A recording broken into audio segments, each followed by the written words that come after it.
Remember when the cons were beaking off about jail not bail? That's all we heard. Gotta get tougher on crime. Jail not bail. Even though last year's statistics show that crime was down. But throw people away! Lock them up! And there was the members' bill that was put forward. Jail not bail.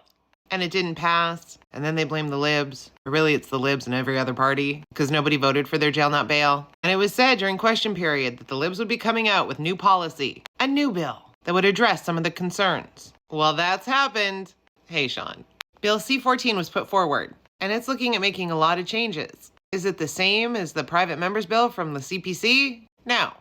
Is it going to appease everybody? No. But let's take a look. The bill aims to make bail laws stricter and toughen sentencing laws.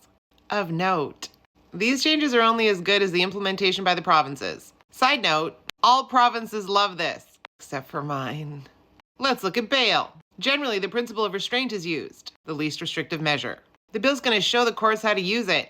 It doesn't mean you must release somebody. You just need to look at it. There's also the ladder principle, the least restrictive form of release. Start at the bottom of the ladder and you work your way up. But the amendment would not apply to people subject to reverse onus. That's where the accused has to prove why they should be released. Now, when looking at bail, there's a number of factors that have to be looked at. The amendment will add, was this alleged crime random, unprovoked? If so, you may not get bail. Now, when bail is denied, it can be denied on the primary, secondary, or tertiary ground. Sometimes it's a mix of all of them. But the amendment is going to include in tertiary grounds the number of serious or outstanding charges, which means they're not just looking at what you were brought in for right now. They're going to look at what else you're dealing with. A lot of times there's a weapons prohibition on your bail order. The amendment's going to require that there's a weapon prohibition for anybody involved in extortion and organized crime. No maybes. The process of reversed onus is going to be applied to the following: violent and organized crime related to auto theft, B&Es, trafficking in persons, human smuggling, assault and SA, and extortion involving violence. You're going to need to prove that you're not a danger, because those allegations are all pretty dangerous. If you can't prove it, you ain't getting out. They're also going to look at your past convictions. It used to be 5 years, but now it's going to be 10. If you have a pattern, you ain't getting out. Reverse onus is also going to apply following a finding of guilt. Sometimes when someone's found guilty, they're released until their sentencing. Nuh-uh. You're going to have to prove that you're not a danger while you're out waiting sentencing.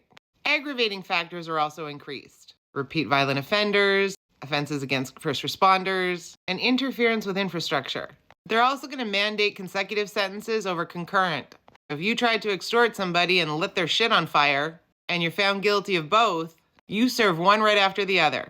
Same with organized crime and auto theft. There's a bunch of stuff that applies in sentencing, but one of the amendments is to ensure that the objectives of denunciation and deterrence, or second and subsequent convictions of these things, are taken into account.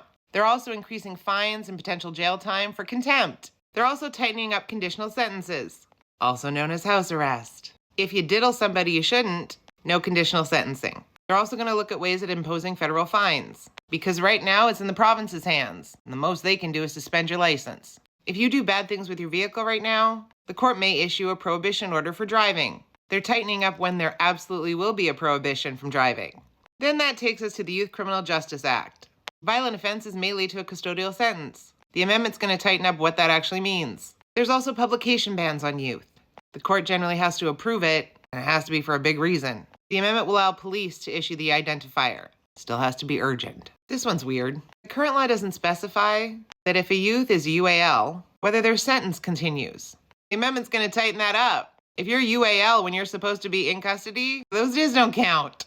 There's also amendments to the records of youth, 2 years after they've dealt with whatever they needed to deal with.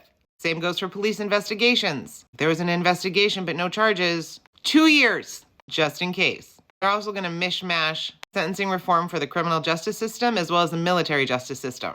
So the libs looked at a lot of stuff. It isn't just taking people and throwing them in jail, but it's looking seriously at people with violent pasts, doing bad things, and making it a little harder for them to get out or get sentenced lightly.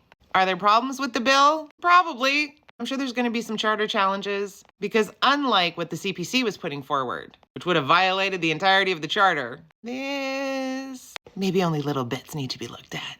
Because despite what we want to think, you can't just grab people off the street and throw them in jail indefinitely. There's Supreme Court of Canada rulings on things like that. There's the charter. Is it perfect? No. Are these changes going to solve everything? No. But the libs are also going to look at other things. Social factors, housing, mental health, at-risk youth. Because crime sometimes has mitigating factors. But again, the provinces are the ones who are going to have to help out with this. Judges need to get some more education. If we're going to be jailing more people, we need more jails, or better funded ones with proper staffing. But for all the blah, blah, blah that Pierre did about jail not bail, he hasn't said anything about it for 6 days. 6 days! And this came out late last week. So where's your blah, blahing, Pierre? I'm going to make another one. I'm going to help out back. Another one. I like the up here. There we go. They even keep me around. I'm sorry, he was busy training for his next career. Oh, and as an Italian, that cafe doesn't speak for all of us. Nice and... You might not think that I'm a manja cake. You might think I'm a real Italian with how I make coffee. Madon.